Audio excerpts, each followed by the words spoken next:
Hello viewer, welcome back to our channel maths zone with PP. मैं संजीव कुमार आज आपको class 12 की समष्टि अर्थशास्त्र की चैप्टर 8 जो अल्पकालीन संतुलन उत्पादन है उसकी डिटेल जानकारी देता हूं। तो आइए स्टार्ट होते हैं अब। तो आज हम लोग इको बुक 2 जिसे समष्टि अर्थशास्त्र बोलते हैं इसकी चैप्टर 8 की जानकारी लेंगे। ये अल्पकालीन संतुलन उत्पादन है जिसे शॉर्ट रन इक्विलिब्रियम आउटपुट कहते हैं। तो आइए इसकी डिटेल जानकारी प्राप्त करते हैं। सबसे पहले हम लोग अध्याय का स्वरूप देखेंगे। कहने का मतलब हो गया इस अध्याय के अंतर्गत कौन कौन से टॉपिक पढ़ेंगे और कौन कौन से पॉइंट पढ़ेंगे उसकी जानकारी ले लेते हैं। तो इसमें पहला टॉपिक है अल्पकाल की अवधारणा, जिसमें पहला पॉइंट हम लोग पढ़ेंगे अल्पकाल की अवधारणा को समझना। दूसरा टॉपिक इसमें है संतुलन उत्पादन जिसे जीडीपी की अवधारणा बोलते हैं। इसके अंतर्गत पॉइंट संतुलन के दो दृष्टिकोण होते हैं। पहला होता है एएस बराबर एडी दृष्टिकोण, दूसरा होता है एस बराबर आई दृष्टिकोण। अब इसके आगे की पॉइंट हम देखेंगे। तीसरी टॉपिक है हमारी संतुलन उत्पादन जीडीपी या संतुलन आय का निर्धारण। इसके अंतर्गत हम पहला पॉइंट पढ़ेंगे समग्र पूर्ति एएस बराबर समग्र मांग एडी, इसका दृष्टिकोण तथा संतुलन जीडीपी या संतुलन आय पढ़ेंगे। इसके अंतर्गत एएसडीएस की अवधारणा एक पुनरावृत्ति देखेंगे। दूसरा देखेंगे संतुलन जीडीपी या संतुलन आय, ये सारणीयन प्रस्तुतिकरण देखेंगे। तीसरा संतुलन जीडीपी या संतुलन आय का रेखा चित्रीय प्रस्तुतिकरण देखेंगे। और उसके बाद यदि समग्र पूर्ति समग्र मांग से अधिक है यानी एएस इज ग्रेटर देन एई, और यदि समग्र पूर्ति समग्र मांग से कम है यानी एएस लेस देन एडी, तो क्या होगा। उसके बाद नेक्स्ट पॉइंट हम देखेंगे बचत बराबर निवेश यानी एस बराबर आई दृष्टिकोण या संतुलन जीडीपी या संतुलन आय के अंतर्गत। तो इसमें पहली पॉइंट देखेंगे एस तथा आई के फलन की अवधारणा एक पुनरावृत्ति देखेंगे। दूसरी संतुलन जीडीपी आय सारणीयन प्रस्तुतिकरण देखेंगे। तीसरी संतुलन जीडीपी आय ये रेखा चित्रीय प्रस्तुतिकरण देखेंगे। और अगली पॉइंट यदि बचत निवेश से अधिक है यानी S is greater than I, और यदि बचत निवेश से कम है यानी S is less than I, तो क्या होगा। अब अगली पॉइंट इसी के अंतर्गत एएस और एडी तथा एस और आई के बीच एक साथ समानता देखेंगे। तो ये इतनी सारी पॉइंट्स जो है हम टॉपिक 3 में पढ़ेंगे और 3 के अंतर्गत इसकी जानकारी लेंगे। अब चौथा टॉपिक हमारा संतुलन में खिसकाव यानी अतिरिक्त निवेश डेल्टा आई का प्रभाव देखेंगे। इसके अंतर्गत जो पॉइंट पढ़ेंगे अतिरिक्त निवेश का गुणक प्रभाव पढ़ेंगे। और पांचवा टॉपिक हमारा निवेश गुणक और उसकी क्रियाविधि है, जिसके अंतर्गत गुणक की अवधारणा देखेंगे। गुणक तथा सीमांत उपभोग प्रवृत्ति एमपीसी के बीच संबंध देखेंगे। और इसी के अंतर्गत एमपीसी तथा गुणक के बीच प्रत्यक्ष संबंध के पीछे तर्क देखेंगे। अगली पॉइंट हम गुणक तथा सीमांत बचत प्रवृत्ति एमपीएस के बीच संबंध देखेंगे। और लास्टली हम गुणक क्रियाविधि के अंतर्गत निवेश गुणक उपभोग में परिवर्तन द्वारा कार्य कैसे करता है इसे देखेंगे। और लास्ट पॉइंट गुणक की अनुकूल तथा प्रतिकूल प्रक्रिया देखेंगे। तो ये हमारी पूरी चैप्टर के अंतर्गत कौन कौन से टॉपिक में हम किस किस पॉइंट की जानकारी लेंगे ये बताया गया है। अब हम आगे पहली टॉपिक जो हमारी अल्पकाल की अवधारणा है जिसे हम कंसेप्ट ऑफ शॉर्ट रन कहते हैं, इसके अंतर्गत अल्पकाल की अवधारणा को समझना यानी understanding the concept of short run है, इसे डिटेल से देखेंगे। तो आइए इसकी जानकारी लेते हैं। तो यहाँ देखते हैं हम समष्टि अर्थशास्त्र में तथा केंद्र के अनुसार अल्पकाल को एक ऐसी समय अवधि के रूप में परिभाषित किया जाता है जिसके दौरान अर्थव्यवस्था में उत्पादन के निर्धारण में तकनीक यानी टेक्नोलॉजी कोई भूमिका नहीं निभाती है।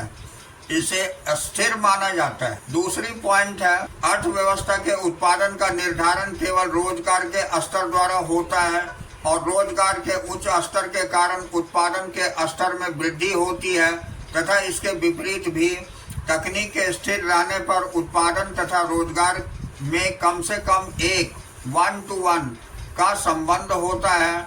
अतः यदि रोजगार दुगना होता है तो उत्पादन भी दुगना होगा।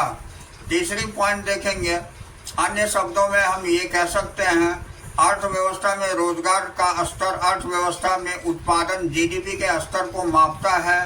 तदनुसार अर्थव्यवस्था में पूर्ण रोजगार की स्थिति प्राप्त होने के पश्चात उत्पादन में वृद्धि नहीं हो सकती है। तो ये हम देखें शॉर्ट रन के अंतर्गत जो हमारी अल्पकाल की अवधारणा थी। अब अगला पॉइंट जो हम देखेंगे वो हमारी संतुलन उत्पादन जीडीपी की अवधारणा है, जिसे concept of equilibrium output GDP बोलते हैं। तो संतुलन के दो दृष्टिकोण होते हैं, यानी 2 अप्रोचेज ऑफ इक्विलिब्रियम। पहला इसमें होता है एएस बराबर एडी दृष्टिकोण, यानी एएस बराबर एडी इक्विलिब्रियम। तो इसके अंतर्गत हम देखते हैं संतुलन उत्पादन, जिसे संतुलन जीडीपी तथा संतुलन आय भी कहा जाता है, से अभिप्राय अर्थव्यवस्था में उत्पादन के उस स्तर से है जिस पर एएस बराबर एडी हो जाती है। कहने का मतलब हो गया समग्र पूर्ति बराबर समग्र मांग हो जाती है। अब हम महत्वपूर्ण अवधारणाएं देखेंगे जिसे इम्पोर्टेंट कंसेप्ट्स बोलते हैं। तो अर्थव्यवस्था में एएस बराबर एडी होने पर संतुलन क्यों होता है, यानी why is there an equilibrium in economy when AS is equal to AD. अब देखिए इसके अंतर्गत है, क्योंकि ऐसी अवस्था में अर्थव्यवस्था में उत्पादकों का नियोजित उत्पादन अर्थव्यवस्था में नियोजित खरीद के बराबर है। अब उत्पादकों को अवांछित पूर्ति के भार जो बिना बिके स्टॉक के कारण होता है या ना पूरी हुई मांग के कारण क्षति यानी स्टॉक के अभाव के कारण सहन नहीं करनी पड़ती है। दूसरी बात है, जब एएस बराबर एडी होता है तब उत्पादकों के वास्तविक यानी एक्चुअल स्टॉक बराबर होता है उत्पादकों के इच्छित यानी डिजायर्ड स्टॉक के। तो यही ध्यान में रखनी है। अब हम पिछले अध्याय में पहले ही पढ़ चुके हैं कि पहली बात है कि समग्र पूर्ति एएस से अभिप्राय अर्थव्यवस्था में उत्पादन के इच्छित स्तर से है। यह जीडीपी का वह स्तर है जो एक लेखा वर्ष के दौरान उत्पादक उत्पादन करने के इच्छुक है या उत्पादन करने की योग्यता बनाते हैं, जिसे प्रत्याशित समग्र पूर्ति भी कहा जाता है।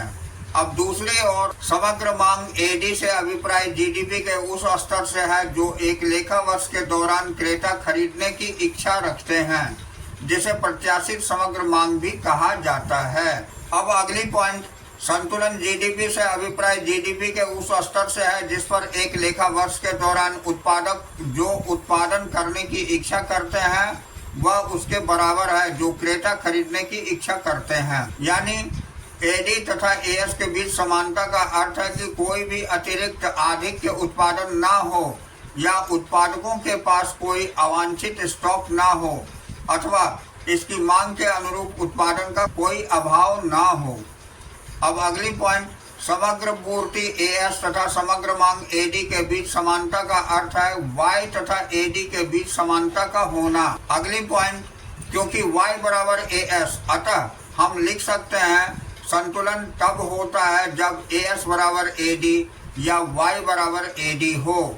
यहाँ वाई आय को व्यक्त करता है तथा y बराबर एएस, जैसे कि पिछले अध्याय में पहले ही चर्चा की जा चुकी है। अब हम महत्वपूर्ण अवधारणाएं देखेंगे। तो यहाँ हमारे इम्पोर्टेंट कंसेप्ट्स हैं। तो इसमें संतुलन जीडीपी यानी इक्विलिब्रियम जीडीपी देखते हैं। तो संतुलन जीडीपी ऐसी स्थिति को व्यक्त करता है जब एएस बराबर एडी हो या y बराबर एडी हो। ऐसी स्थिति में उत्पादकों के वास्तविक स्टॉक बराबर उत्पादकों के आवश्यक या वांछित स्टॉक होती है। जब AS is greater than AD या Y is greater than AD की स्थिति में वास्तविक स्टॉक ग्रेटर देन आवश्यक स्टॉक होती है, यानी अधिक होती है। वास्तविक स्टॉक अधिक होती है आवश्यक स्टॉक से। अब वस्तुओं के अत्यधिक स्टॉक या बिना बिके स्टॉक के कारण उत्पादक हानि उठाएंगे। अब अगली पॉइंट है, जब AS लेस देन AD होगा या Y लेस देन AD, इस स्थिति में वास्तविक स्टॉक कम होगी आवश्यक स्टॉक से, तो अर्थव्यवस्था में बिना पूरी की गई मांग के कारण उत्पादक हानि उठाएंगे। यानी दोनों ही कंडीशन होगी, इसलिए AS बराबर AD होनी चाहिए। अब हम दूसरा दृष्टिकोण देखेंगे, S बराबर I दृष्टिकोण, यानी S equal to I approach. तो हम जानते हैं कि एक सरल दो क्षेत्रीय अर्थव्यवस्था में उत्पादक क्षेत्र और परिवार क्षेत्र संतुलन तब प्राप्त होता है जब Y बराबर AD होती है और Y बराबर C प्लस S होती है और AD बराबर C प्लस I, जैसा कि पिछले चैप्टर में आप देख चुके हैं। अब संतुलन समीकरण को हम इस प्रकार लिख सकते हैं, C प्लस S बराबर C plus I। C plus S को हम Y कहते हैं और C प्लस I को AD कहते हैं। अथवा संतुलन प्राप्त तब होगा जब S बराबर I होगा, क्योंकि C समीकरण के दोनों ओर सामान्य है। अब हम महत्वपूर्ण अवधारणाएं देखेंगे जिसे इम्पोर्टेंट कंसेप्ट कहते हैं। तो इसमें प्रत्याशित बचत तथा प्रत्याशित निवेश, x एंटे saving and x एंटे investment. तो संतुलन जीडीपी के संदर्भ में हमें केवल प्रत्याशित बचत तथा प्रत्याशित निवेश पर ध्यान केंद्रित करना चाहिए।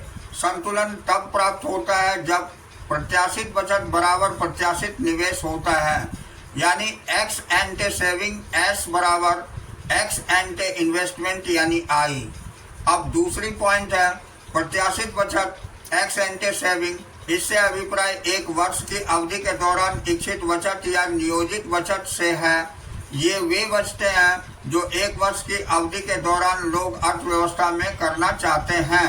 अब प्रत्याशित निवेश हम देखते हैं, तो एक्स एंटे इन्वेस्टमेंट, इससे अभिप्राय एक वर्ष की अवधि के दौरान इच्छित निवेश या नियोजित निवेश से है। यह वह निवेश व्यय है जो एक वर्ष की अवधि के दौरान अर्थव्यवस्था में लोग करना चाहते हैं।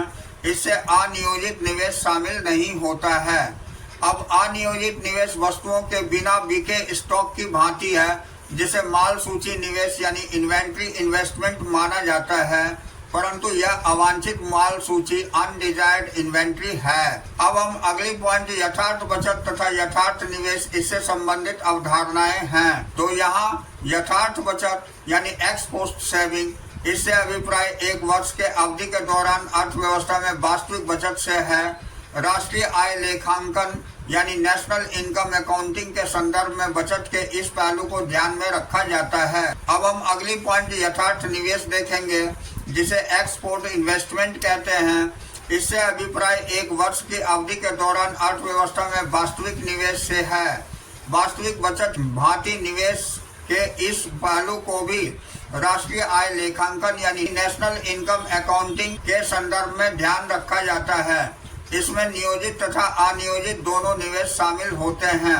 अब यहाँ ध्यान देने वाली बात है, नोट, संतुलन जीडीपी प्राप्त होता है केवल तब जब वांछित या नियोजित बचत बराबर हो जाता है वांछित या नियोजित निवेश के, यानी संतुलन जीडीपी का वास्तविक बचत एवं वास्तविक निवेश से कोई लेना देना नहीं है। अब हम अगली पॉइंट संतुलन उत्पादन जीडीपी या संतुलन आय का निर्धारण देखेंगे, जिसे determination of equilibrium output GDP और इक्विलिब्रियम इनकम कहते हैं।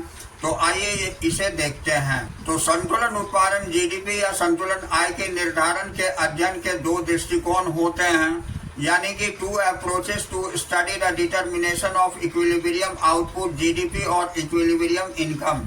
पहली होती है समग्र पूर्ति बराबर समग्र मांग दृष्टिकोण, यानी एएस बराबर एडी अप्रोच, और दूसरी होती है बचत बराबर निवेश दृष्टिकोण, यानी एस बराबर आई अप्रोच। तो इन दो दृष्टिकोणों का प्रयोग करके संतुलन का निर्धारण कैसे किया जाता है, इसकी चर्चा हम नीचे करते हैं। तो अगली पॉइंट हमारी है समग्र पूर्ति एएस बराबर समग्र मांग एडी दृष्टिकोण तथा संतुलन जीडीपी या संतुलन आय, यानी कि एएस बराबर AD approach and equilibrium GDP और इक्विलिब्रियम इनकम। तो आइए इसकी डिटेल जानकारी प्राप्त करें। तो पहली समग्र पूर्ति एएस और समग्र मांग एडी की अवधारणा एक पुनरावृत्ति है, जिसे हम concept of AS AD a real recap बोलते हैं। तो इसमें पहली पॉइंट हम देखेंगे, इस दृष्टिकोण के अनुसार संतुलन जीडीपी या संतुलन आय तब प्राप्त होती है जब अर्थव्यवस्था में समग्र पूर्ति यानी एएस बराबर समग्र मांग यानी एडी हो जाती है। अब समग्र पूर्ति तथा समग्र मांग की अवधारणाओं की चर्चा पिछले अध्याय में पहले ही किया जा चुका है, इसलिए संतुलन जीडीपी के संदर्भ में इन अवधारणाओं का केवल संक्षिप्त विवरण आवश्यक है। तो आइए हम समग्र पूर्ति की संक्षिप्त विवरण देखते हैं, जिसे एग्रीगेट सप्लाई एएस बोलते हैं।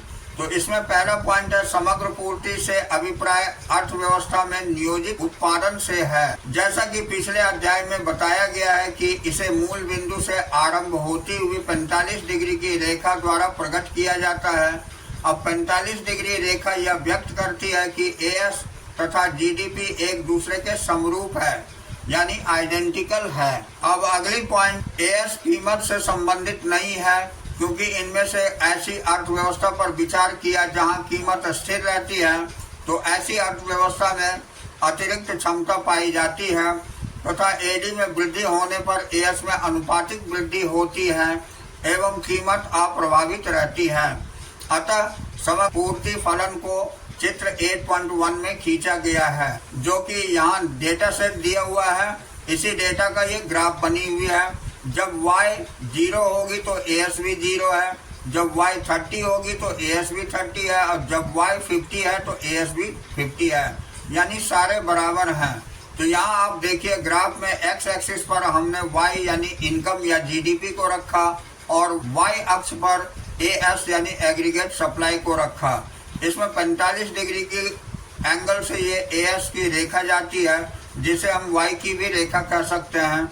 ये यहाँ देखते हैं 0 पर 0 है और 30 पर ये भी 30 है और ये 50 पर ये भी 50 है। तो इस तरह अब हम अवलोकन के अंतर्गत देखते हैं कि ये चित्र दर्शाता है y जीडीपी तथा एएस एक दूसरे के समरूप हैं। अतः जब y 30 है तब एएस भी 30 है, इसी प्रकार y 50 है तो एएस भी 50 है। तो ये एक दूसरे के समरूप होती है। ये समग्र पूर्ति फलन हम देख रहे हैं। अब हम समग्र मांग देखेंगे, जिसे एग्रीगेट डिमांड यानी एडी बोलते हैं। तो पहली पॉइंट है, समग्र मांग से अभिप्राय अर्थव्यवस्था में एक लेखा वर्ष के दौरान इच्छित व्यय या नियोजित व्यय से है। इसके दो घटक हैं, इच्छित उपभोग व्यय तथा इच्छित निवेश व्यय। इच्छित निवेश व्यय को स्वायत्त यानी ऑटोनोमस मान लिया गया है, इसलिए अर्थव्यवस्था में यह आय के स्तर से संबंधित नहीं होता। अब दूसरी पॉइंट है, इच्छित उपभोग व्यय आय के स्तर से संबंधित होता है, यानी उपभोग C तथा आय Y के बीच धनात्मक संबंध होता है। आय बढ़ने पर उपभोग बढ़ता है, परंतु उपभोग का सदैव एक न्यूनतम स्तर होता है जो Y यानी कि आय से स्वतंत्र होता है। इसलिए उपभोग C 30 हो जाता है जब आय 0 हो। यह केवल मान्यता है कि उपभोग C 30 है और Y 0। अब हम अगली पॉइंट देखेंगे। इस विवरण के आधार पर निवेश फलन यानी I फंक्शन, उपभोग फलन यानी C फंक्शन तथा संयुक्त उपभोग एवं निवेश फलन यानी combined C and I functions को क्रमशः चित्र 8.2, चित्र 8.3 और चित्र 8.4 में खींचा गया है। इसे संयुक्त उपभोग और निवेश फलन समग्र फलन एडी फंक्शन कहलाता है। इसकी जानकारी लेते हैं। तो यहाँ देखिए ये डेटा सेट दिया हुआ है। इसमें y जब 0 है तो C 30 है और y 20 तो C 40 है। जब y हमारी 40 होती है तो ये 50 हो जाती है, और जब y हमारी 60 है तो ये भी 60 है, और जब y हमारी 80 हो जाती है तो ये 70 है, और जब y हमारी 100 होती है तो ये 80 हो जाती है। तो ये डेटा सेट के आधार पर यहाँ बनाई गई है।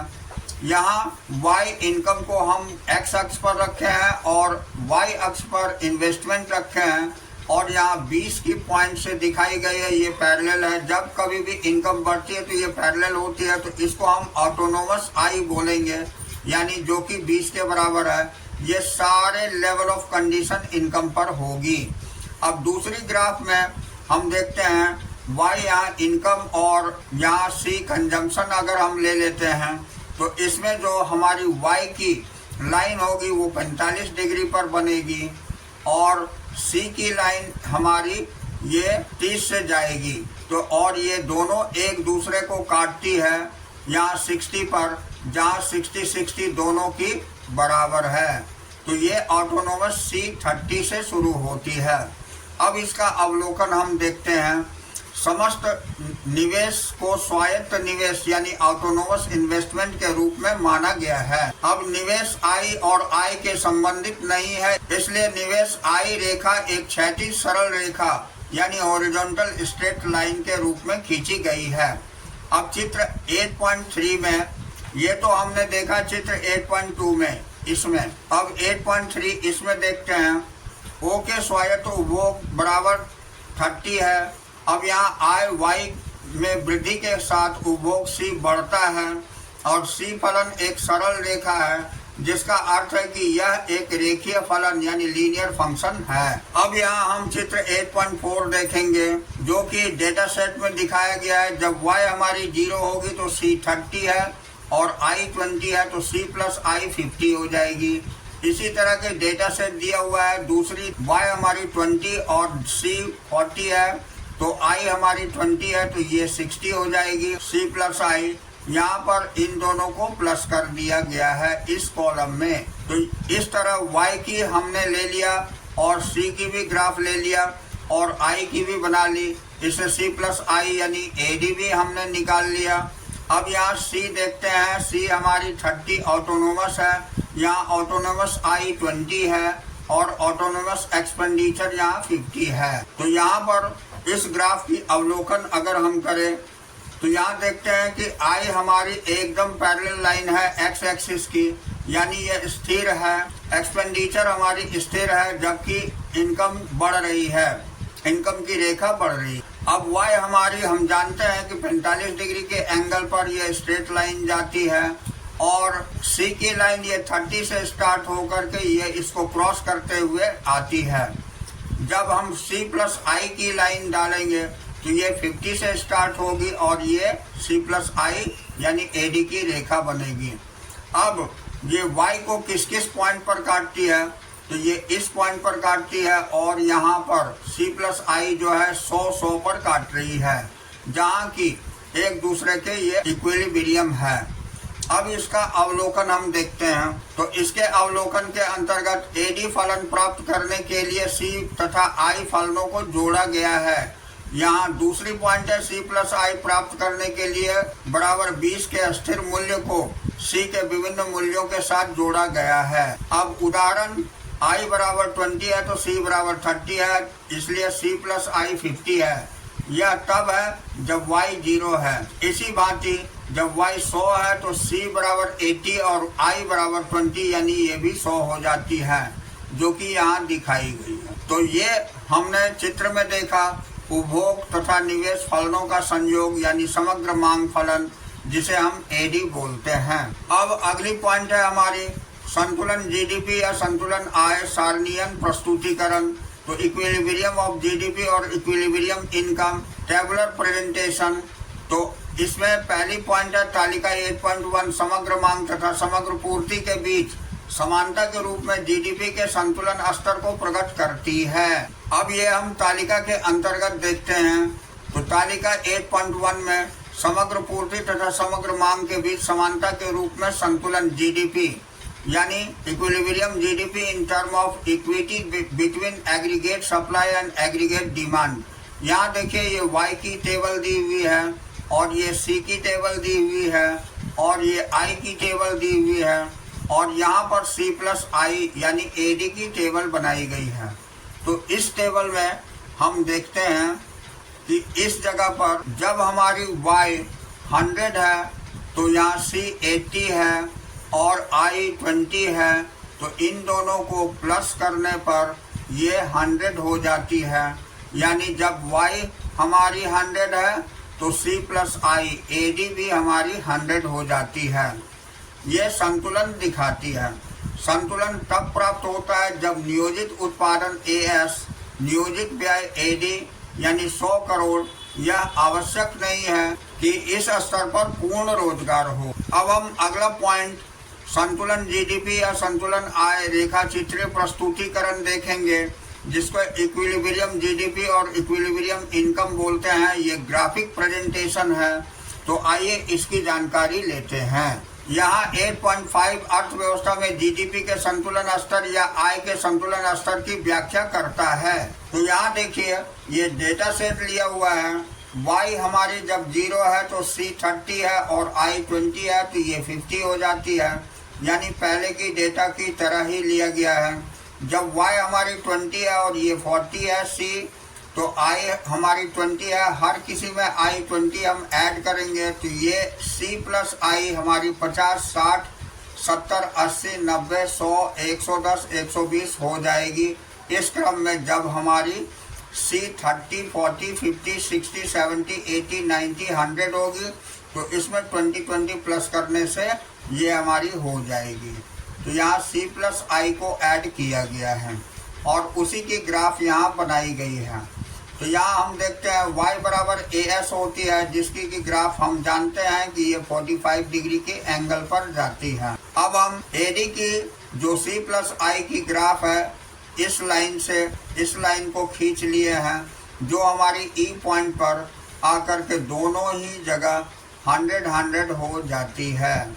तो इस तरह हमने ये यहाँ देखा कि दोनों E पॉइंट पर कटती है। अब यहाँ अवलोकन के अंतर्गत देखेंगे, यहाँ चित्र 8.5 में संतुलन जीडीपी आय AS बराबर AD और Y बराबर C प्लस I है। तो इसमें पहली पॉइंट है AD रेखा 45 डिग्री और AS रेखा को बिंदु E पर काट रही है, इसलिए E संतुलन बिंदु है जहाँ AS बराबर AD है। दूसरी पॉइंट अर्थव्यवस्था में OL उत्पादन का संतुलन स्तर है। तीसरी पॉइंट इस स्थिति में अर्थव्यवस्था में उत्पादक को उत्पादन करने की इच्छा करते हैं, वह इसके बराबर है जो क्रेता खरीदने का इच्छा करते हैं, अथवा उत्पादन का इच्छित व्यय उत्पादन के इच्छित स्तर के बराबर यानी 100 है। अब अगली पॉइंट, अर्थव्यवस्था में उत्पादकों द्वारा आयोजित उत्पादन क्रेताओं द्वारा खरीद लिया गया है, तो उत्पादकों के पास अब कोई अवांछित स्टॉक नहीं है। तो यहाँ हम देखें कि ये चित्र 8.5 में ये संतुलन जीडीपी AS बराबर AD की ग्राफ रिप्रेजेंट करती है। तो आज की क्लास हम यहीं ओवर करते हैं। अगले दिन हम अगली टॉपिक इसी चैप्टर की लेकर चलेंगे। तो that's all for today. We will meet again on the next class.